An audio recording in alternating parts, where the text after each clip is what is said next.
السلام عليكم وهلا بالناس الجميلة. النهاردة هنعمل مع بعض قطعة الديكور دي بعجينة شبه الفخار او عجينة السيراميك زي ما هي مشهورة بالاسم ده. ولو عايزين تعرفوا الفرق ما بين عجينة السيراميك والاير دراي كلي اللي هي العجينة اللي انا هستخدمها في الفيديو ده والفخار، هسيب لكم الفيديو في التاب اللي هتظهر فوق او في الديسكريبشن. فما تنسوش تعملوا لايك سبسكرايب للفيديو قبل ما نبدأ، ويلا بينا. انا بقول على العجينه دي شبيهه الفخار لاننا بنقدر نحفر وننحت عليها زي الفخار بالظبط، عكس السيراميك نهائي. وهنا بقى انا طلعت باقي القطعه اللي اتبقت مني لما عملت البالت، واللي ما شافش الفيديو برضو هسيب اللينك في الديسكريبشن. واستخدمت الفراده في اني افردها بشكل عشوائي لان عايزه اعمل ارضيه شبه الميه للمشروم اللي انا هعمله. هبتدي اعجن فيها كتير بالميه، وكل ما احس ان هي ناشفه معايا هرش عليها ميه بحيث ان هي تكون سلسه معايا في الفرد. الموضوع هياخد منكم شوية وقت، بس اول لما تتفرد هتلاقوها سهلة جدا في ان انتوا تشكلوها. ويمكن اكتر حاجة بتعطلني ان انا انزل فيديو بشكل مستمر او في ميعاد معين هو ان انا الاقي فكرة للفيديو تكون كويسة جدا ان انا انزلها لكم واعرضها عليكم. وعادي جدا ممكن اقضي فوق ال4 ساعات في اليوم ان انا ادور على فكرة معينة بحيث ان هي تستفيدوا منها. فوانا بدور على فكرة للفيديو شفت شكل المشروم اللي انا هوريه لكم دلوقتي او هنعمله مع بعض، وبعدين بصراحة شكله خطفني قوي فقلت ليه لا نعمل مع بعض الفكرة دي. وكمان انا كنت مفتقدة قطعة ديكور يكون شكلها غير مألوف وحلو في نفس الوقت ان انا اضيفها لديكور رسوماتي. بحب وانا برسم تبقى في حاجات مختلفة لتكوين الصورة، وانا من اكتر الناس اللي مش بعرف اصور قوي، بس بحاول ان انا اطور من نفسي عشان الافكار اللي في دماغي تطلع بشكل حلو ليكم والفكرة توصل لكم بشكل كويس. هنا بقى انا جيت استخدم القطعة الخشبية اللي هي من ادوات النحت في ان انا اقص العجينة، بس حسيتها ان هي صعبة قوي وكانت تقيلة، فبصراحة السكينة كانت حلوة جدا وكانت سهلة جدا. وده بصراحة اللي انا بحبه في تنوع الادوات، ان انا لما بستخدم حاجة سهلة ده كل اللي انا عايزاه في الفيديو، ان انا استخدم حاجة سهلة او ان انا استخدم حاجة بتكون بتوفر عليا وقت ومجهود، وان هي تطلع لي القطعة زي ما انا عاوزة. بعد ما قطعتها بقى انا سويت الاطراف وهبتدي ان انا اخد جزء من العجينه. الحمد لله ما احتجتش ان انا افرد كميه كبيره، هي قطعه صغيره، وهبتدي ان انا استخدمها في ان انا اكونها للجذع او الساق بتاع المشروم.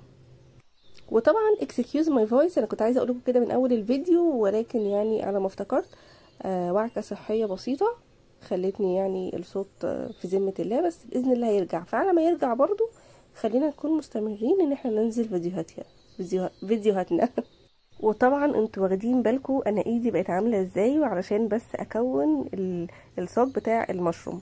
فبصراحة انا بحب ملمس العجين جدا وبحب ان انا اكونه بايدي، وكون ان انا لما بحط الحاجة على بعضها كده وتديني الشكل النهائي زي ما انا عاوزه بالظبط، بصراحه بتخليني ان انا في قمه سعادتي.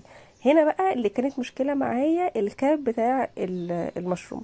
حاولت ان انا المفروض ان انا كنت اعمله كوره واحده، بس بسبب ان العجين كان في ايدي ما ساعدنيش على ده بصراحه، فانا عملته بشكل عشوائي والحمد لله بقى يعني طلع زي ما انا عاوزه بالظبط. فانتوا اسهل من الخطوات اللي انا عملتها دي هتعملوه كوره واحده، وهتبتدوا تدخلوا صباعكم في النص وهو هيتعمل يعني، وتفردوا فيه واحده واحده هيطلع معاكم حلو، وهيطلع معاكم الشكل منتظم لو انتوا بتحبوا الاشكال المنتظمه. انما انا بحب الاشكال العشوائيه بصراحه، بحس ان هي طبيعيه اكتر. الفيديو اللي فات احنا كنا بنحفر في العجينه فده كان سهل معانا، انما هنا احنا بنحط قطع او طبقات على بعض، فعلشان القطع دي تلتحم ببعض وان هي ما تفكش بعد ما تنشف انا بخربشها كده من يعني في الكوستر اللي انا بحط عليه الصاج، وفي الصاج ذات نفسه.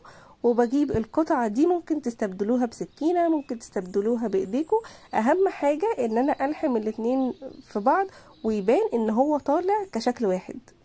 المرحلة اللي بعد كده بقى بالعصاية اللي شبه الشوكة، وانتم ممكن تستخدموا شوكة تستخدموا سكينة اي حاجة يعني طالع منها اطراف كده، وان انتوا تعملوا بيها شكل الساق. وممكن تخلوه عادي من غير ما تخططوه بالطريقة دي يعني براحتكم، بس انا حبيت ان انا اطلع شكل يكون معقد شوية.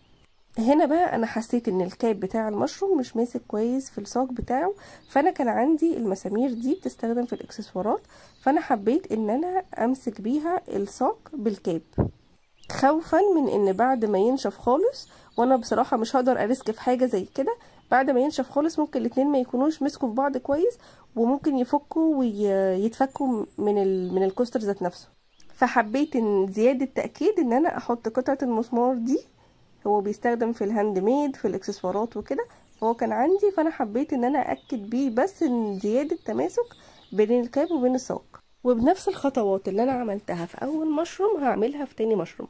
لو تاخدوا بالكم هنا عملت الكوره زي ما قلت لكم، وان هي اتفردت معايا اسرع، وكانت يعني بالنسبه لي سهله عن الكابل بتاع المشروم الاولاني. لما باجي انفذ فكره بحب ان انا اغير فيها كتير، بحيث ان انا اكون عامله حاجه مختلفه، حتى لو انا باصه على ريفرنس او حتى لو في ريفرنس قدامي. فلما جيت ادور على فكره المشروم دي فكان لون المشروم عجبني في شكل، ولون البحر عجبني في شكل، ولون الزرعات اللي بتبقى على وش المية دي في شكل تاني. وفي منها حاجات كانت اصلا مرسومة، وفي حاجات اصلا كانت معمولة منحوتات صغيرة. فلما نيجي ندور على ريفرنس نشتغل عليه بنلاقي حاجات كتيرة جدا. اهم حاجة ان احنا ما نعملش الحاجة بالظبط زي ما احنا يعني زي ما الريفرنس بالظبط، لا احنا ممكن نضيف عليها حاجة، نغير الالوان بحيث ان احنا نكون نطلعنا فيها برضو طاقتنا احنا. يمكن اكتر حاجة بتشتتني هو ان انا بحب ادور على افكار كتير، وان انا اشوف افكار كتير، فبحس ان انا عايزة اعمل كل الافكار دي في فيديو واحد، فيمكن ده اللي بيكون بيأخرني شوية في ميعاد تنزيل الفيديو. ده شكلها بعد ما خلص، وطبعا الطبقات دي كلها هتتلون، وانا زودت كور صغيرة. طبعا التخطيط اللي في المشروم ده عجبني قوي في الاخر. دي انا سبتها تنشف لمدة 48 ساعة، لان هي كانت فيها حاجات تخينة قوي، فما كانش هينفع ان هي تنشف لمدة 24 ساعة، ممكن 48 ساعة 3 ايام مثلا. هنا بقى مهم في خطوة التلوين ان احنا نشوف انهي طبقات هينفع ان هي تتلون الاول، وعلشان ان احنا لو فكرنا ان احنا نبتدي بالمشروم، فبصوا هو هنا في حاجات اتبهدلت، فاللي اتبهدل ده يعني هنعرف نصلحه بعدين. تمام. فانا حبيت ان انا ابدا بالحاجات اللي هي الارضيه الاول، ده هيفرق معايا كتير، بحيث ان انا الارضيه لو سبتها للاخر هتبهدل معايا بقيه المشروم. واهم حاجه برضو لو جيتوا تعملوا الارضيه او جيتوا تعملوا الصاج بتاعه المشروم، هتخلوا من كل لون يعني جزء على جنب، بحيث لو في حاجه باظت تقدروا تصلحوها مره تانية، خصوصا لو انتم مدرجين اللون. سيقان المشروم كنت حابه اعملها يعني اغمق من كده، فانا غمقتها فعلا في اخر الفيديو. هي هنا كانت عجباني بس انا غمقتها في اخر الفيديو، ممكن تلاحظوا الفرق ده لما اخلص المشروم كله. فكرة بقى المشروم زي ما شفتوا في اول الفيديو ان هو بيكون احمر والاطراف بتاعته فاتحة شوية، فلما جيت افتح الاحمر ما فتحتوش بابيض لان هو هيديني بينك، فتحته باصفر. بعد ما خلصتها بقيت عماله اقول طب انا ليه ما عملتش ميداليه منها، عجبني شكل المشروم قوي وعجبني لونه، فانا كان عندي المسمار اللي انا وريته لكم كان فيه فتحه من فوق، فينفع ان هو يتعمل ميداليه. فبقيت عماله اقول كان ممكن ان انا اعمل ميداليه فعلا شكله عاجبني قوي، او ان هي تبقى تعليقه في الشنطه، لان الشكل في الاخر بصراحه يعني عجبني. ما كنتش متوقعه ان هو هيطلع حلو قوي كده، او الدرجات هتطلع زي ما انا عاوزه، بس حبيت النتيجه في الاخر. انا عارفه ان انا مش المفروض ان انا اقول حبيت النتيجه، بس بصراحه انا حبيتها، فانتوا قولوا لي برده في الكومنتات انتوا حبيتوا النتيجه ولا لا، وعادي انا بتقبل كل الاراء.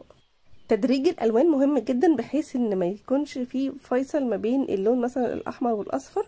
هو هنا هتحس انه في فاصل كبير، بس لما ادخل الاصفر مره تانية وادرجه، لان هو كان نشف لما جيت احط الاحمر، فده عيب شويه في الاكريليك ان هو بينشف بسرعه. فالمفروض ان انتوا تعملوا دمج ما بين الاحمر كويس جدا والاصفر، بحيث ان هو يكون فاتح من عند الاطراف حاجه بسيطه.